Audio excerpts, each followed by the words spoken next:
You know, I have been given an impossible task. Please sit down. As obviously I'm black, and as a black preacher, we're not used to being brief when we preach. But I'm gonna do what I can do here. Okay. uh, in this text, Jesus had become so popular in Israel that wherever he went, people followed. And at this time, in this text, they were in a remote area of Israel, and still thousands followed. 5,000 men, not to even count the women and children. It could have easily been 20,000 people. And Jesus taught them and healed them. And after some time, the disciples came to Jesus and said, "Look, can you send them away? They need to go to get, food and to have somewhere to sleep." And Jesus' response to them, "You give them something to eat." And the disciples said, "We only have 5 loaves of bread and a couple of fish." What do you mean? Now, of all the ridiculous things that Jesus had said to them, this is probably, it ranked up there. But Jesus asked his disciples, "Give me what you have." And he took it, he blessed it, he broke it, and then he gave it back to them. Interestingly, not only did everybody eat, but they ate till they were satisfied and there were leftovers. Jesus is still saying to all of us, you give them something to eat. In North Carolina, 1 in every 5 children is food insecure. That means that they can't count on 3 meals a day. And during the summer months, it's even more dicey for a lot of low-income children, because usually a lot of low-income children eat breakfast and lunch at school. And in summer months, they can't count on that. Last year, this church shook our community.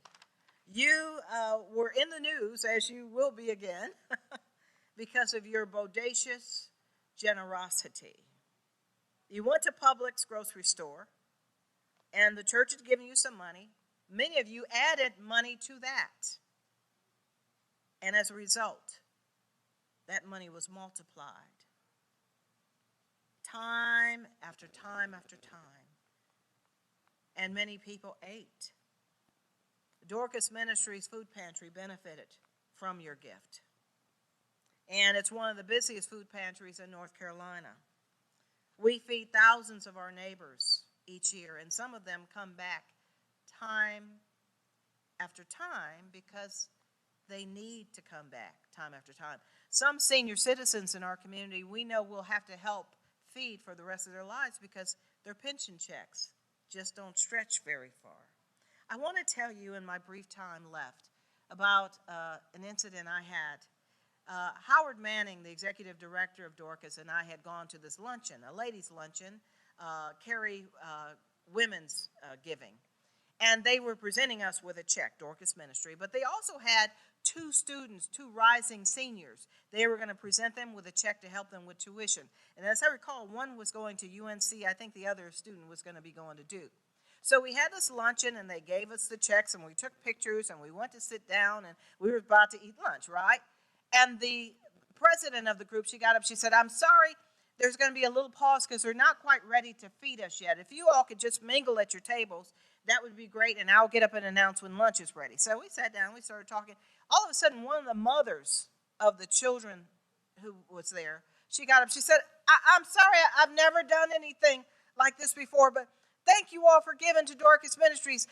They helped my family tremendously. And she looked at her son, she said, "My son doesn't even know how bad it was. He's never heard this before." And she sat down. And I went over to her, I said, "We've got to have lunch. I want to hear your story." And I met with her. And she told me her story. She said, "It was Halloween night a couple of years ago, and my husband came home and beat me so severely I still have a permanent brain injury." She said, "After that we separated.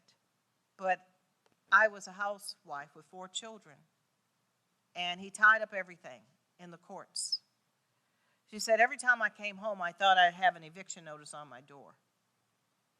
She said it was really tough. She said, we lived in Prestonwood, and as a matter of fact, our house was built before Prestonwood Country Club was even built. My children, that was the only house they were used to. I didn't want to lose my house. She said, Dorcas Ministry helped us save the house. We even paid for her tuition. She's, believe it or not, right now she's an EMT. She drives an ambulance in Orange County, and she helps people. She responds to emergencies.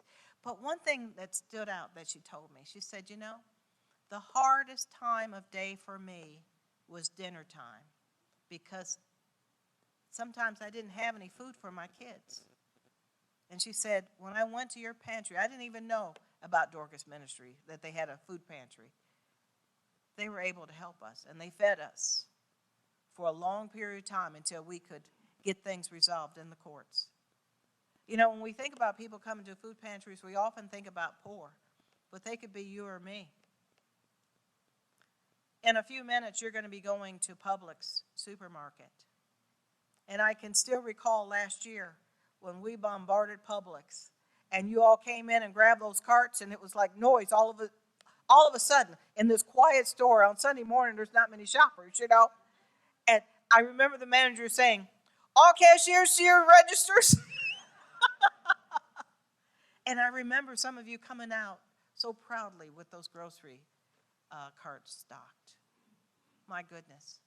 It was one of the most profound moments for me in ministry. I thank you for that. But I also thank you on behalf of all that you're about to do. It's very unusual. I pray God richly rewards you for everything that you do today. Amen? Amen. Amen.